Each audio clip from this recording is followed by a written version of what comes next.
బ్యాగ్లో నాగుపాము ఉందని తెలియక బ్యాగును భుజాన వేసుకొని కిలోమీటర్ నడిచి పాఠశాలకు వచ్చిన విద్యార్థి. తర్వాత ఏం జరిగిందో తెలుసా? ఓ పాఠశాల విద్యార్థి బ్యాగ్లో నాగుపాము బయటపడిన ఘటన కలకలం రేపింది. తమిళనాడు రాష్ట్రంలోని సరిహద్దు జిల్లా అయిన కృష్ణగిరిలోని కామరాజనగర్ పట్టణానికి చెందిన 9వ తరగతి చదువుతున్న ఓ బాలుడు పుస్తకాల బ్యాగును భుజాన వేసుకుని కిలోమీటర్ దూరం నడిచి పాఠశాలకు వచ్చాడు. తరగతి గదిలోకి ప్రవేశించిన బాలుడు పుస్తకాలు తీసేందుకు బ్యాగు తెరవగానే బుస్ అంటూ ఓ పెద్ద నాగుపాము పుస్తకాల మధ్య నుంచి బయటకు వచ్చింది.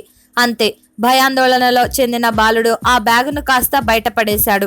ఇంట్లోని తన గదిలో బ్యాగును మూలన పడేసిన బాలుడు అసలు తెరవకుండానే రెండో రోజు దాన్ని తీసుకొని పాఠశాలకు వచ్చాడని ఉపాధ్యాయులు చెప్పారు. ఇంట్లో బ్యాగు మూలన ఉన్నప్పుడు నాగుపాము బ్యాగు లోపలికి చేరి ఉంటుందని భావిస్తున్నారు. నాగుపాము ఉన్న బ్యాగును భుజాన వేసుకొని పాఠశాల విద్యార్థి కిలోమీటర్ దూరం ఎలా నడిచాడనేది షాకింగ్ గా నిలిచింది. ఈ ఘటన అంతర్జాలంలో వైరల్ అయింది. Public talk TV. Please subscribe Public Talk TV. Please subscribe to Public Talk TV. Tell me pretty lies, look me in the face. Tell me that you love